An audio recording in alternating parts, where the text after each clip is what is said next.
yang tidak hadir pada hari ini? Ada? Baiklah, kita mulai pelajaran kita hari ini dengan mengucapkan basmalah. Bismillahirrahmanirrahim. Baiklah, sudah dibawa tanaman yang Bapak suruh kemarin? Udah, Pak. Baiklah, tidak perlu kita panjang lebar. Kita mulai dulu pelajaran pada hari ini mengenal tanaman nikotin dan monokotil. Nah, ada yang tahu tanaman monokotil itu apa? Ada yang tahu? Oh ya, kamu? Monokotil itu tumbuhan yang bijinya bertepi dua, Pak. Bagus. Tepuk tangan dulu. Baiklah, untuk ciri-cirinya itu ada dari monokotil sendiri. Itu dia tidak memiliki kambium. Nah, bila tanamannya diamati coba. Nah, bila kita amati pada batang ini kita serayat atau kita belah, dia itu terdapat jaringan di dalamnya itu. Itulah yang disebut kambium. Selanjutnya, itu tidak memiliki pada monokotil, dia itu memiliki akar serabut. Nah, untuk monokotil sendiri, bila kita amati, dia itu tidak ada akar tunggangnya atau akar primer, dia langsung membentuk akar sekunder. Dari batang ini langsung membentuk akar sekunder. Nah, ini yang disebut akar serabut tadi. Nggak ada akar tunggang, walaupun bentuk ataupun karakteristiknya itu lebih besar. Kemudian, untuk yang monokotil sendiri itu memiliki jari daun yang melintang.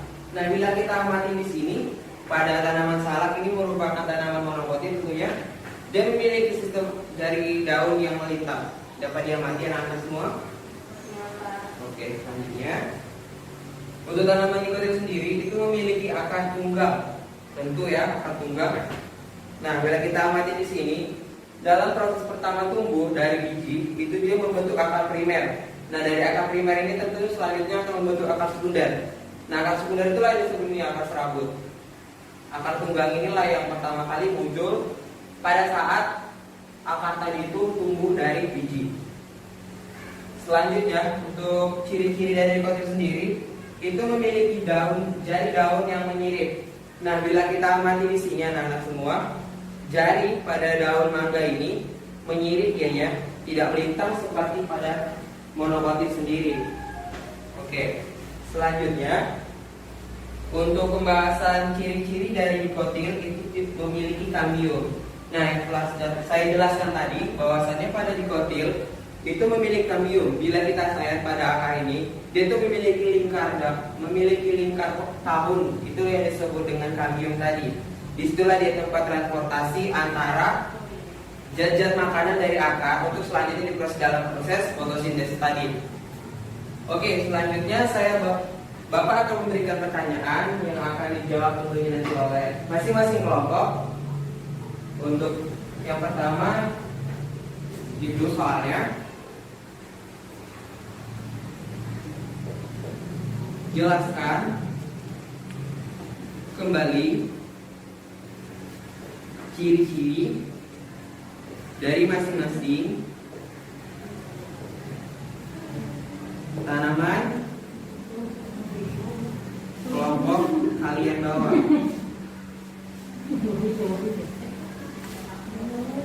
Pertanyaan kedua, sebutkan jenis tanaman lain yang serupa.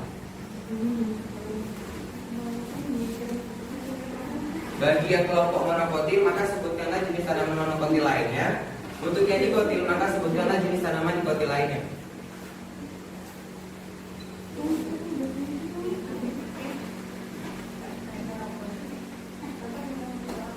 Baiklah, Bapak beri waktu 20 menit untuk menjawab dua pertanyaan tersebut. Bapak kira sudah cukup waktunya.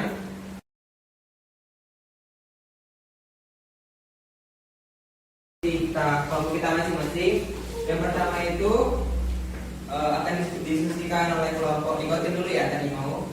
Oke, kepada kelompok nikotil coba jelaskan kepada Bu Ahida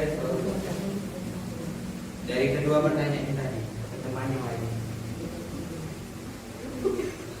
Ciri-ciri tanaman nikotil yaitu satu, bentuk akar tunggang. Yang kedua, pola tulang daun dan berbentuk sumsumnya menyirip atau menjari. Tiga, tidak memiliki tulang akar. 4. Jumlah keping bijinya ada 2. Oke. 5. Pada akar dan batang terdapat kambium dan dapat tumbuh serta berkembang menjadi besar. 6. Batangnya bercabang-cabang. 7. Jumlah kelopak bunganya 2, 4, 5 atau kelipatannya. 8. Pembuluh pengangkutnya teratur dalam lingkaran atau cincin. Udah, Pak. Oke, bagus sekali ya. Tepuk tangan dulu kepada Wida. Selanjutnya kelompok pada monokotil menjelaskan pertanyaan yang satu dulu. Baiklah, selanjutnya mengenai tumbuhan monokotil. Ciri-ciri tumbuhan monokotil yang pertama, dia bijinya berkeping satu, di mana ketika proses perkecambahan tumbuhan dikotil itu bijinya tidak akan terbelah. Yang kedua, bentuk batangnya berruas-ruas seperti tumbuhan tebu. Ketiga, jari daun melengkung sejajar dan membentuk pita. Keempat, membentuk akar serabut di mana akar primernya langsung memiliki cabang yang banyak. Kelima, kelopak bunga tumbuhan monokotil biasanya berkelipatan 3 seperti 6, 9, 12, dan 15. Kemudian yang terakhir, tumbuhan monokotil biasanya tidak memiliki cabang. Terima kasih. Oke, bagus sekali ya. Kepada saya kita tepuk tangan dulu. Selanjutnya pertanyaan nomor 2 yang akan dibacakan oleh kelompok monokotil lagi. Nah, pada siapa yang akan menjawab? Wahida lagi? Ya. Oke, kepada Wahida tolong jelaskan kepada teman yang lain. Ayo Wahida. Sebutkan jenis tanaman yang serupa. Dikotil kayak mangga, Oke, mangga. durian, Terus tomat, tomat, kacang. kacang. Oke, bagus sekali ya. 3 contoh dari tanaman digotil sendiri. Baiklah, selanjutnya kepada kelompok digotil menjelaskan. Oh ya, monokotil kepada pertanyaan nomor 2 yang akan dijawab oleh Sebutkan jenis tanaman yang serupa. Monokotil yang sebenarnya ini salah. Yang serupa itu seperti inang, sawit, padi, jagung, kelapa. Oke, bagus sekali ya. Tepuk tangan dulu. Baiklah, di sini oke, teman-teman semua sudah menjelaskan masing-masing pembahasan terkait monokotil dan dikotil. Nah, ada pertanyaan yang kurang dipahami, masing-masing kelompok bisa bertanya. Kepada kelompok monokotil dulu, apa pertanyaan kepada dikotil? Kami dari kelompok monokotil mau bertanya kepada kelompok dikotil. Oke, apa itu Coba pertanyaan? jelaskan kelebihan dari tumbuhan dikotil. Nah, siapa yang akan menjawab? Oke, bagus sekali. Coba jelaskan. Assalamualaikum warahmatullahi wabarakatuh. Waalaikumsalam warahmatullahi wabarakatuh.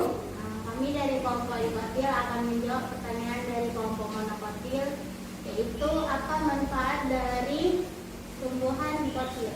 Oke. Yang pertama kita bisa lihat dari akarnya, karena akarnya itu tunggal, jadi dia itu masuk ke dalam tanah. Jadi dia tumbuhannya ini lebih kokoh daripada dia yang monokotil. Terus dari cabangnya, karena dia tumbuhan dikotil ini kan dia memiliki cabang, jadi dia buahnya itu akan lebih banyak daripada yang monokotil. Oke, bagus sekali. Tepuk tangan dulu. Selanjutnya kelompok dikotil ada pertanyaan mungkin yang kurang paham terkait pembahasan monokotil. Ada Pak. Oke, dua. Pertanyaannya, apa manfaat dari tumbuhan monokotil? Contohnya aja. Nah, siapa yang akan menjawab? Oke, kepada Sri, coba jelaskan. Baiklah, kami akan menjawab pertanyaan dari kelompok dikotil mengenai manfaat tumbuhan monokotil. Yang pertama, sebagai bahan makanan, contohnya padi, jagung. Yang kedua, sebagai bahan dasar untuk olahan makanan lain seperti tebu bisa diolah menjadi gula putih, kelapa sawit bisa diolah menjadi minyak goreng. Kemudian sebagai bahan obat-obatan atau bumbu masakan seperti jahe, pinang, dan lain-lain. Terima kasih. Bagus sekali ya, tepuk tangan dulu. Baiklah, setelah kita melakukan diskusi dan sesi tanya jawab, Bapak rasa udah mampu ya kita semua untuk memahami konsep pengenalan dari tanaman dikotil dan monokotil sendiri. Selanjutnya Bapak akan menyimpulkan pada pertemuan kita hari ini bahwasannya tanaman yang ada di bumi ini terbagi menjadi dua, yakni ada tanaman dikotil dan monokotil. Dan masing-masing itu memiliki ciri-ciri seperti teman-teman tadi yang sudah kita sebutkan, bahwasanya tanaman monokotil itu ciri khasnya itu hanya berkeping satu, sedangkan tanaman yang dikotil itu berkeping dua. Selanjutnya, untuk jenis tanaman-tanamannya itu sangat beraneka ragam ya teman-teman semua. Untuk yang di monokotil sendiri itu banyak. Misalnya contoh dari palam-palaman kayak sawit, pinang, entah juga dari jenis pisang, bisa itu pisang apa segala macam lah jenis pisang. Kemudian untuk yang dikotil sendiri itu banyak sekali jenisnya, utama yang sering kita konsumsi yaitu buah-buahan, ada buah mangga, kemudian ada buah jambu mungkin, banyak mungkin contoh-contohnya. Baiklah, Bapak rasa sampai sini saja pertemuan kita hari ini. Selanjutnya pembahasan minggu depan kita terkait dengan fotosintesis. Billahi taufiq wal hidayah. Wassalamualaikum warahmatullahi wabarakatuh.